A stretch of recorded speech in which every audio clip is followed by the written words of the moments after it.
Nah, saya bacakan kepada saudara dasar firman Tuhan tentang gereja sel.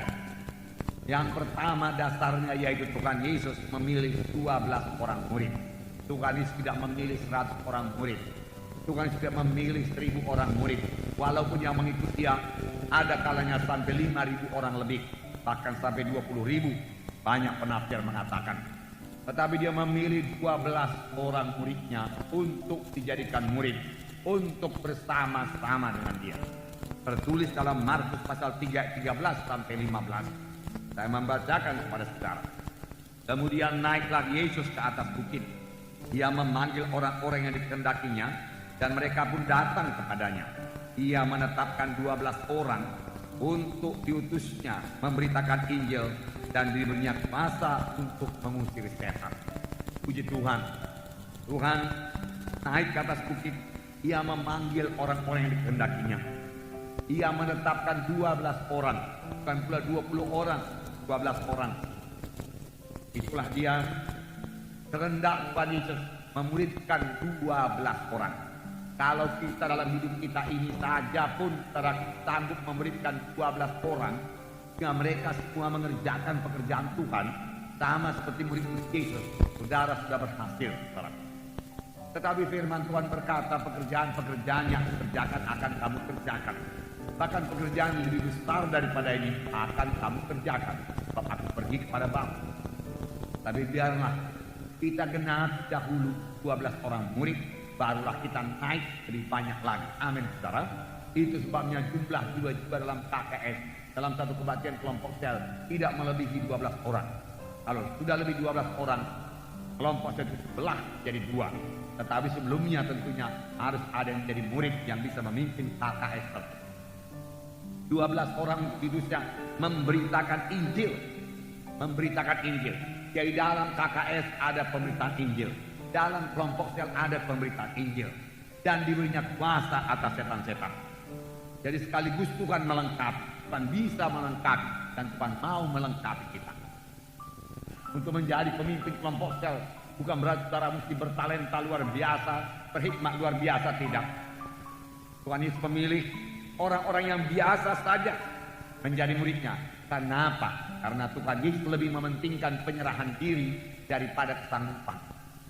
Kesanggupan bisa diberikan Tuhan, tapi penyerahan diri seseorang kepada Tuhan tidak bisa dipaksakan Tuhan. Itulah dari diri kita sendiri. Tapi saya percaya siapa yang menyerahkan diri kepada Tuhan akan diberkati Tuhan, akan dipakai Tuhan, akan dilengkapi Tuhan. Amin, saudara. Puji Tuhan. Kita lihat lagi yang kedua dasarnya, yaitu dari gereja pertama. Sidang pertama bertemu di rumah-rumah. Yang pertama bertemu di rumah-rumah juga pada waktu dia masih ke bait Allah. Nah, Kisah 2:46-47 berkata, dengan bertekun dan dengan sehati mereka berkumpul tiap-tiap hari dalam bait Allah. Mereka memecahkan roti di rumah masing-masing secara bergilir dan makan bersama-sama dengan gembira dan dengan tulus hati, dan sambil memuji Allah. Dan mereka disukai semua orang. Dan tiap-tiap hari Tuhan menambah jumlah mereka dengan orang yang diselamatkan. Nah, dengarkan baik-baik. Mereka masih berkumpul di bait Allah. Kita juga masih kebaktian minggu seperti ini. Ada kebaktian pemuda-pemudi, ada kebaktian kaum bapak, kaum ibu, dan lain seterusnya, ada 2 sapaan. Tetapi di samping itu mereka juga bertemu di rumah-rumah. Apakah mereka perbuat di rumah-rumah? Ini dikatakan mereka bersama-sama makan dengan gembira. Dengan gembira. Amin, saudara. Dalam KKS harus ada kegembiraan. Harus ada gembira dalam KKS. Kemudian dengan tulus hati sambil memuji Allah.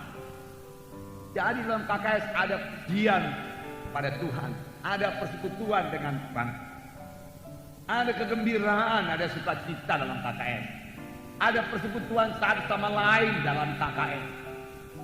Saudara, itu bukan persekutuan doa, itu bukan hanya penelahan Alkitab, bukan. Itu lebih daripada hal-hal tersebut. Itu adalah persaudaraan, keluarga Allah. Amin, saudara.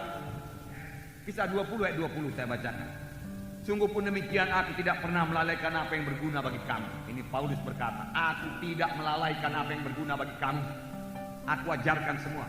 semua kuberitakan dan kuajarkan kepada kamu, baik di muka umum maupun dalam perkumpulan di rumah kamu. Dalam perkumpulan di rumah kamu. Jadi sudah cukup banyak ayat saudara menerangkan bahwasanya mereka bertemu di rumah-rumah.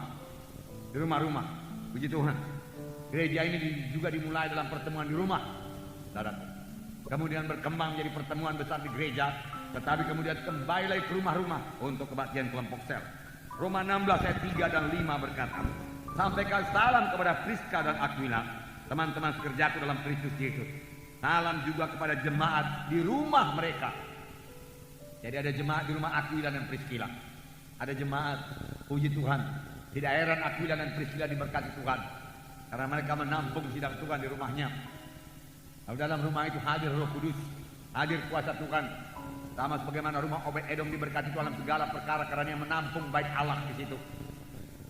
Yang ketiga, mengapa perlu KKS ini?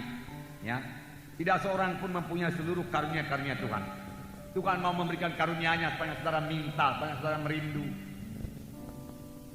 Saudara bayarlah harganya dengan banyak berdoa, banyak berdoa, banyak berdoa, banyak berdoa. Rindu untuk melayani jiwa-jiwa, rindu untuk memberkati sidang Tuhan. Karena karunia Roh Kudus hanya diberikan untuk memberkati sidang Tuhan, untuk kepentingan bersama, firman Tuhan berkata. Tuhan tidak memberikan karunia-karunia Roh Kudusnya kepada jiwa-jiwa yang tidak bersekutu dengan Tuhan, yang kurang peka kepada Tuhan. Sebab dia dalam menjalankan karunia-karunia Roh Kudus kita harus mendengar suara Tuhan. Untuk itu perlu persekutuan dengan Tuhan, perlu persekutuan yang dicapai dengan doa kepada Tuhan, doa kepada Tuhan. Tetapi tidak ada seorang pun punya 9 karunia. Hanya Tuhan Yesus yang punya seluruh karunia-karunia Roh Kudus. Kepada seorang dikaruniakan karunia menyembuhkan, yang lain karunia nubuat, yang lain karunia mengartikan makna nubuat, karunia hikmat, dan seterusnya. Tetapi kalau itu digabung maka itu menjadi lengkap.